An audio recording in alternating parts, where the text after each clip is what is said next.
Hello everyone, this is Each Sense here, giving you another video. Don't forget to purchase the book at the bottom. It should be located in the About page or in the comment section below. Now, I want to discuss this topic regarding the stimulus check, money, and family. They all intersect together, and it's very important that you know what you're going to do with your finances in regards to your family. What do I mean by this? For financial intelligence never ends, this is very much an individual philosophy as well as an intersected philosophy. What do I mean intersected?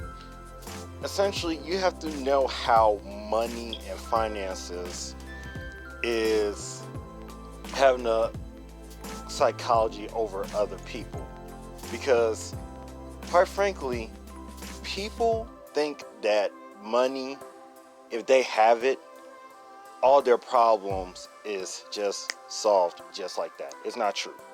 Okay, in fact, when you acquire more money, you don't exactly acquire more problems, but you acquire different problems, and chief among them is family. Question: why is it that majority of lottery winners go broke? Besides, horrible or inadequate financial education and intelligence, one of the biggest reasons is, funny enough, family.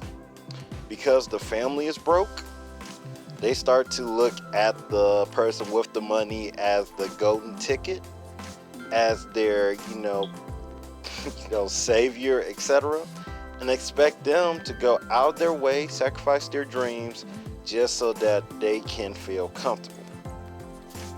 If you're in that situation, which you will be if you are, a person with money, you have to set some boundaries.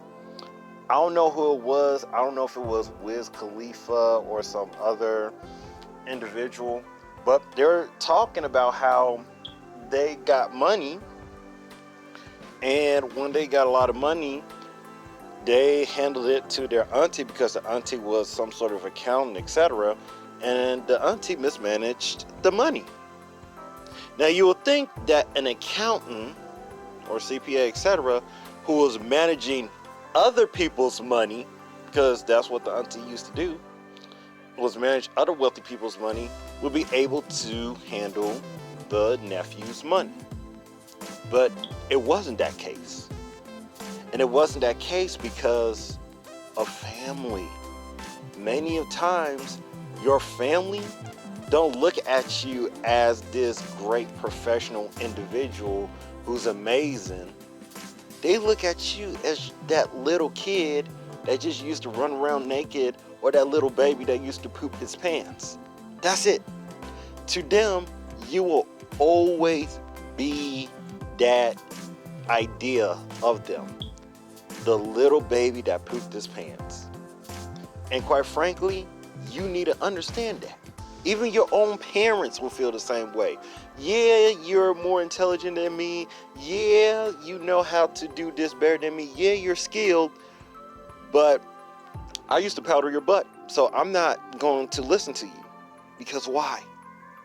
Because your parents suffer from powder butt syndrome, and many of your family members have a familial bias.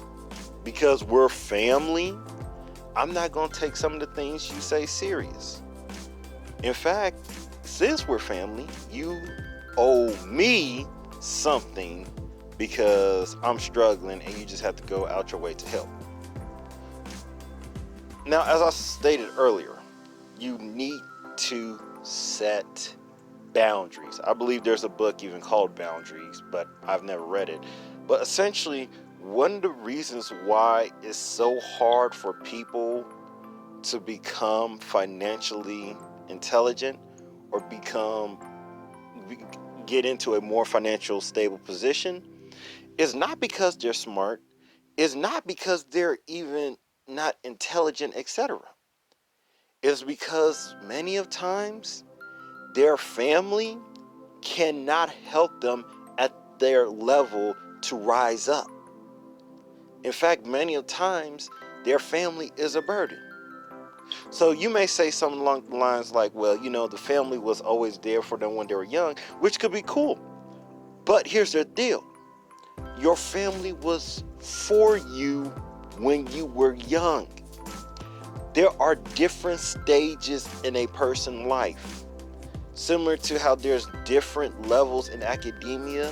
You have, preschool, kindergarten, elementary, middle school, high school, college, university, etc. Okay? Each of those academic levels requires a different group of people, a different group of skills, a different group of resources, and a different form of mindset. When you were a kid, like let's say, first, second grade, you could have been a little bit irresponsible. Because why? Because you were a kid. You don't know any better. Your mind is still developing. Period. You literally have decades until your brain is fully developed at this point. But let's say you're 24, you're 30 years old. Society at this point expects you to be grounded in who you are, what your philosophy is, and to venture out and be your own being.